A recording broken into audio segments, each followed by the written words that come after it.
우리 다 함께 사도신경으로 우리 신앙을 고백드리시면서 9월 21일 화요일 아침 예배를 우리 하나님 앞에 올려드립니다. 나는 전능하신 아버지 하나님, 천지의 창조주를 믿습니다. 나는 그의 유일하신 아들, 우리 주 예수 그리스도를 믿습니다. 그는 성령으로 잉태되어 동정녀 마리아에게서 나시고 본디오 빌라도에게 고난을 받아 십자가에 못 박혀 죽으시고 장사된 지 사흘 만에 죽은 자 가운데서 다시 살아나셨으며 하늘에 오르시어 전능하신 아버지 하나님 우편에 앉아 계시다가 거기로부터 살아있는 자와 죽은 자를 심판하러 오십니다. 나는 성령을 믿으며 거룩한 공교회와 성도의 교제와 죄를 용서받는 것과 몸의 부활과 영생을 믿습니다. 아멘.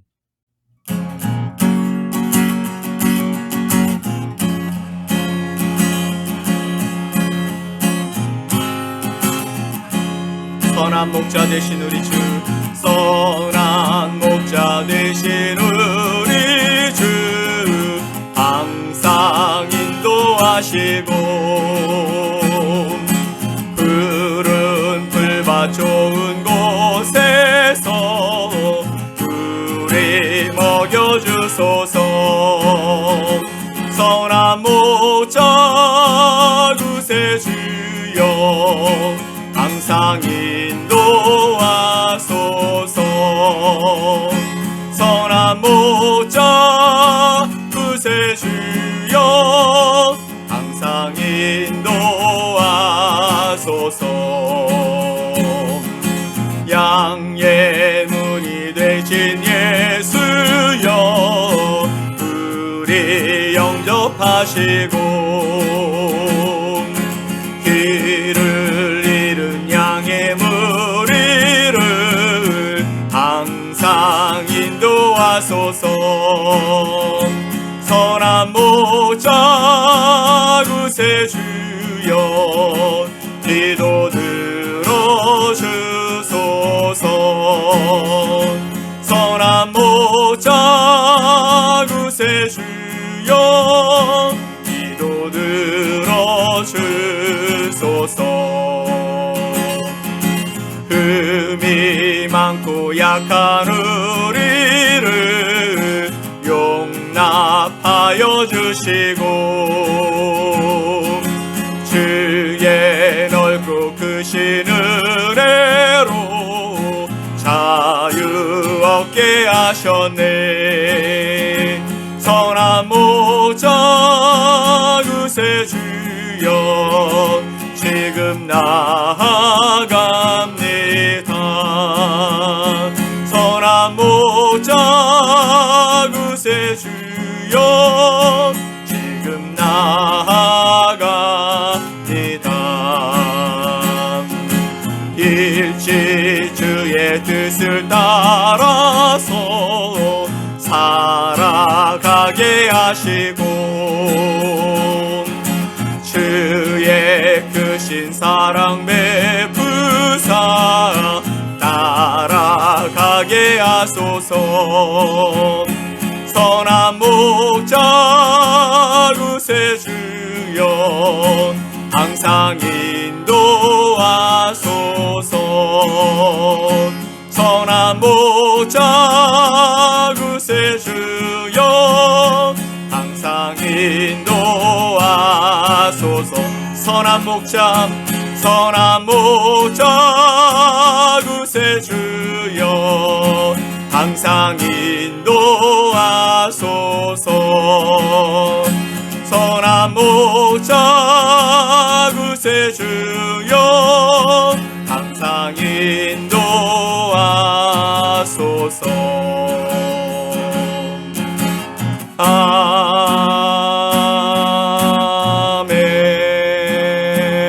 아멘. 오늘 우리에게 주시는 하나님의 말씀은 누가복음 9장 10절로 17절 말씀입니다.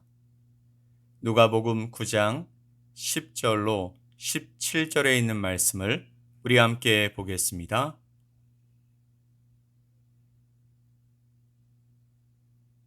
사도들이 돌아와 자기들이 행한 모든 것을 예수께 여쭈니 데리시고 따로 벳세다라는 고을로 떠나 가셨으나 무리가 알고 따라왔거늘 예수께서 그들을 영접하사 하나님 나라의 일을 이야기하시며 병 고칠 자들은 고치시더라.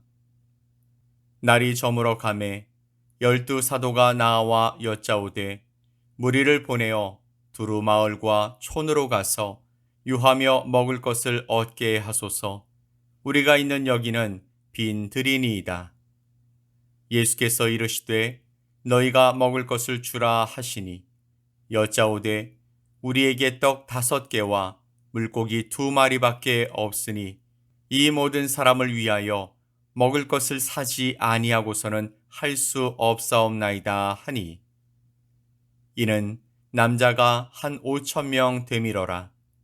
제자들에게 이르시되 때를 지어 한 50명씩 앉히라 하시니 제자들이 이렇게 하여 다 앉힌 후 예수께서 떡 5개와 물고기 2마리를 가지사 하늘을 우러러 축사하시고 떼어 제자들에게 주어 무리에게 나누어 주게 하시니 먹고 다 배불렀더라. 그 남은 조각을 12 바구니에 거두니라. 아멘. 사도들이 전도 여행을 마친 후 예수님께 그간 있었던 놀라운 사건을 보고하자 예수님은 그들을 데리고 벳세다로 가셨습니다. 그런데 무리들이 예수님이 가시는 그 길을 쫓아왔고 예수님은 그들을 그냥 돌려보내지 않으시고 하나님의 나라의 일을 이야기하시고 또 병든 자를 고쳐주셨습니다. 그런데 날이 저물자 제자들은 예수님께 무리를 보내는 것이 좋겠다라고 말씀드렸습니다. 제자들은 현실적으로 생각했던 것입니다. 12절 말씀을 보면 날이 저물어 가매 12 사도가 나와 여짜오되 무리를 보내어 두루 마을과 촌으로 가서 유하며 먹을 것을 얻게 하소서. 우리가 있는 여기는 빈 들이니이다. 아멘. 즉 사람들이 너무 많아서 이들을 다 데리고 있기에는 분명 문제가 있을 것으로 판단한 것입니다. 식사 시간이 지나면 그들의 끼니도 챙겨야 하고 밤이 깊어지면 그들이 잘 수 있는 곳을 구해야 하는데 그 일을 하기엔 그들이 할 수 있는 것이 없으니 모인 무리들을 지금 마을로 보내면 그들 스스로 다 알아서 할 것이라는 것입니다. 그래서 자신들이 신경 쓸 일이 없어진다라는 것이죠. 제자들은 합리적 선에서 상식적으로 일을 해결하려고 했습니다. 실제로 제자들이 예수님께 제안을 한 것이 이상한 제안이 아닙니다. 지극히 현실적이고 실제적인 제안을 했다라고 그들도 생각했던 것입니다. 감당할 수 없으면 빨리 대안을 마련하는 것이, 그래서 무리를 빨리 흩어버리는 것이 오히려 잘하는 일이라고 제자들은 생각했던 것 같습니다. 괜히 병을 고치고 말씀을 가르치고 사역을 진행하는데 밥도 안 주고 쉴 곳도 마련해 주지 않는다라는 나쁜 소문이 돌게 되어지면 예수님의 그 사역에 신뢰가 떨어지고 혼란이 올 수 있기 때문에 적정선에서 진행하는 것이 좋겠다라는 판단이었던 것입니다. 그런데 제자들의 이런 생각과는 달리 예수님께서는 다른 제안을 하셨습니다. 13절 말씀에 예수님이 이렇게 제자들에게 말씀하시는 것이죠. 너희들이 먹을 것을 주라. 제자들은 예수님의 반응에 당황했을 것입니다. 아니, 어떻게 저렇게 생각하시지? 아니면 올 게 왔구나. 제자들은 그렇게 말씀하시는 예수님께 이렇게 대답합니다. 예수님, 우리는 할 수 없습니다. 13절 말씀에 우리에게 떡 5개와 물고기 2마리밖에 없으니 이 모든 사람을 위하여 먹을 것을 사지 아니하고서는 할 수 없사옵나이다. 즉, 저희가 가진 것은 이것밖에 없습니다. 어떻게 많은 사람들을 우리가 가진 것으로 먹일 수 있겠습니까? 그래서 불가합니다, 예수님. 예수님께서는 제자들에게 너희가 가진 것을 주라라고 이야기하셨는데 제자들은 안 된다라고 이야기하는 것이죠. 예수님의 제안에 제자들의 입장에서 감정이입을 해본다면 아주 당황스러운 제안을 한 것이 분명합니다. 그 제자들이 할 수 없다라고 반응했던 것은 두 가지 근거를 가지고 했던 것입니다. 첫 번째는 무리들의 숫자가 너무 많기 때문에 남자들만 5천 명이었습니다. 그 양식을 구하는 것도 힘들고 설령 구할 수 있다 하더라도 지불할 능력이 없다라는 것이죠. 두 번째, 자신들이 가진 것을 나누기에는 절대적으로 부족하다라는 의미였습니다. 이 두 가지 사실을 가지고 제자들은 합리적인 선에서 예수님의 제안에 반대되는 의견을 내놓은 것입니다. 하지만 예수님께서는 제자들의 의견을 문제 삼지 않고 오히려 이렇게 말씀하십니다. 14절로 15절 말씀에 이는 남자가 한 5천 명 되밀어라 제자들에게 이르시되 때를 지어 한 50명씩 앉히라 하시니 제자들이 이렇게 하여 다 앉힌 후라고 말씀하시죠. 한 5천 명 되는 것 같은데 자 50명씩 무리를 지어 앉혀라 라고 말씀하셨습니다. 그 말을 들은 제자들은 어떠했을까요? 자신들의 대안을 최대한 말씀드렸습니다. 현실적으로 할 수 없는 일을 말씀하시니 사람들에게 공표하기 전에 예수님과 협의해서 가장 합리적으로 또 리스크가 적게 문제를 해결하려고 했던 것입니다. 그런데 예수님은 그에 개의치 않으시고 예수님이 원하시는 것을 제자들에게 요구하셨습니다. 제자들은 당황스러웠습니다. 이후에 어떤 일이 일어날 것인지 알 수 없었습니다. 그 뒷감당을 어떻게 해야 할지도 몰랐습니다. 그런데 15절 말씀에 제자들이 이렇게 하여 다 앉혔다라고 말씀하고 있죠. 무리들은 어땠을까요? 그들은 제자들로 말미암아 50명씩 앉으라는 이야기를 들었을 때 음식이 나올 것을 알았을까요? 그리고 어떻게 음식이 나올지 그들은 알고 있었을까요? 전혀 그렇지 않았을 것입니다. 하지만 그들도 순종했습니다. 그리고 나서 예수님께서 제자들이 가진 떡 5개와 물고기 2마리를 가지고 축사를 하시고 그것을 떼어 사람들에게 나눠주라 말씀하셨습니다. 당시 축사하신 후에 그 음식이 어떻게 변했는지는 성경이 말씀하고 있지 않습니다. 그런데 한 가지 제자들은 명령대로 자기들이 가진 물고기 2마리, 떡 5개를 사람들에게 나눠주기 시작했던 것입니다. 자, 이 사건을 통해서 예수님께서 우리에게 말씀하시고 싶은 것이 도대체 무엇일까요?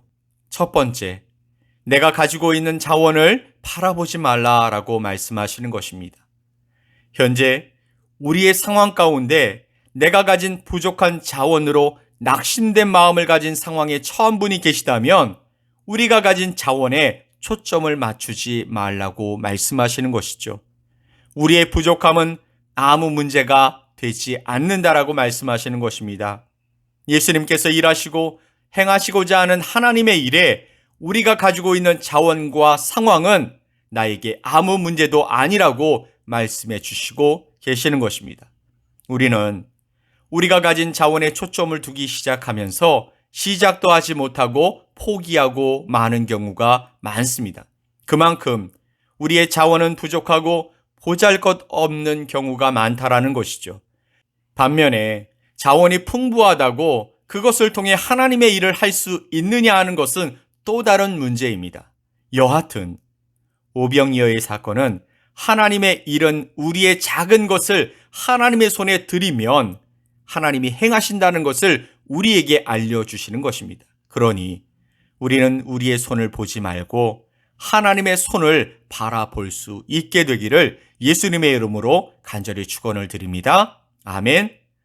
두 번째, 나의 생각으로 예수님의 능력을 제한하지 말라는 것입니다.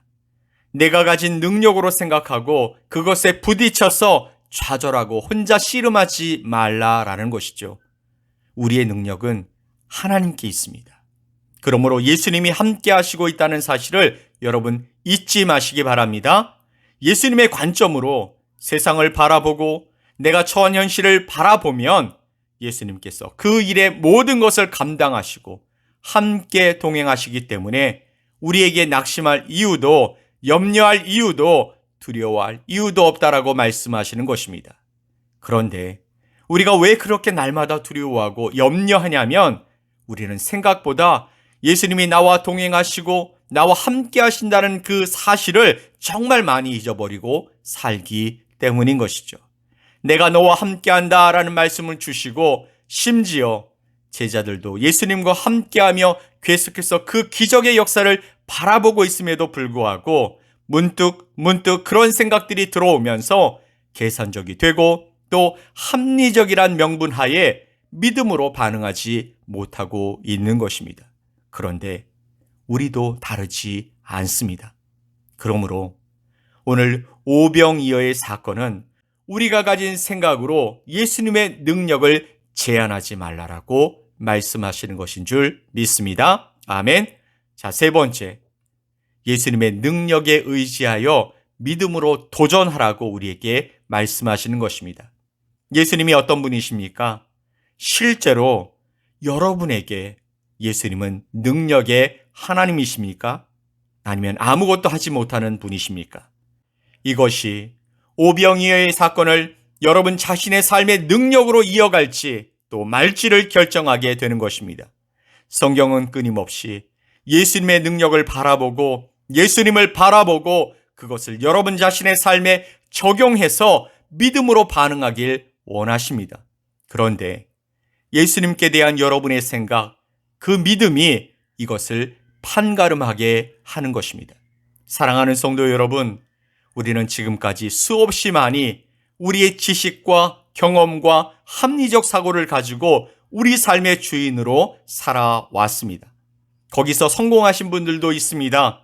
그 성공이 부와 명예를 의미한다면 말입니다. 그런데 정말 수많은 경우 우리의 삶의 문제들을 우리 스스로 해결하지 못해서 수없이 많은 날들을 고민하고 두려움과 어려움을 가지고 살아왔다라면 이젠 여러분의 삶을 예수님께 맡겨보시는 것은 어떨까요?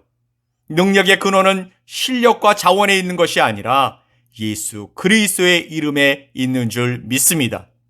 제자들이 그들의 경험과 자원을 가지고 그들의 능력으로 그 일들을 진행한 것이 아니었습니다. 그들 능력으로 복음을 전하고 그들 능력으로 귀신을 내쫓고 그들의 능력으로 병든 자를 고칠 수 없었습니다.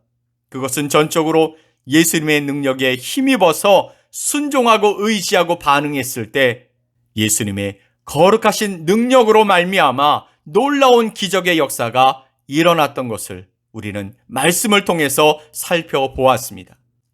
사랑하는 성도 여러분, 오직 예수님께서 모든 일을 하신다는 것을 믿으시기 바랍니다. 그러므로 예수님의 그 이름의 능력에 힘입어 기도하고 예수님의 이름의 능력에 힘입어 도전하는 믿음의 사람들이 되실 수 있기를 예수님의 이름으로 축복합니다. 아멘. 히브리서 12장 2절 말씀에 믿음의 주요 또 온전케 하시는 예수를 바라보자. 아멘. 우리의 능력이 되시고 우리의 믿음의 주 되시고 우리의 삶을 온전케 하시는 분, 그분이 바로 예수 그리스도이신 줄 믿습니다. 아멘. 사랑하는 성도 여러분, 복음은 우리가 할 수 있습니다 라는 것으로 초점을 맞추지 않습니다. 우리가 아무리 노력해도 되지 않는 그 일을 예수님께서 이루시는 것입니다. 제자들이 할 수 없다는 상황 가운데 예수님은 말씀하셨고 그 일을 이루어 가셨습니다. 그러므로 우리는 우리 자신을 바라보지 말고 능력 되신 예수님을 바라보면서 예수의 그 이름의 능력을 믿고 선포할 수 있는, 그래서 오늘 하루도 승리하는 복된 삶이 되시기를 예수님의 이름으로 간절히 축복합니다. 아멘. 우리 함께 기도합시다. 참 능력이 되시는 전능하신 하나님 아버지, 그리고 우리 구주 예수님을 찬송합니다. 세상을 만드시고 주관하심으로 우리의 삶도 인도하시는 나의 주님이 되어 주셔서 감사합니다. 나의 가는 길이 온전한 믿음의 길이 되게 하시고 또 나를 바라보고 사는 삶이 아니라 우리 구주 예수님을 바라보며 능력으로 삶의 모든 문제를 뛰어넘으시는 주님을 바라보며 살게 하여 주옵소서. 오늘도 주의 은혜로 승리하는 복된 하루가 되게 하여 주옵소서. 감사드리며 예수님의 이름으로 기도드립니다. 아멘. 하늘에 계신 우리 아버지여, 이름이 거룩히 여김을 받으시오며 나라가 임하시오며 뜻이 하늘에서 이루어진 것 같이 땅에서도 이루어지이다. 오늘 우리에게 일용할 양식을 주시옵고 우리가 우리에게 죄 지은 자를 사하여 준 것 같이 우리 죄를 사하여 주시옵고 우리를 시험에 들게 하지 마시옵고 다만 악에서 구하시옵소서. 나라와 권세와 영광이 아버지께 영원히 싸움나이다. 아멘.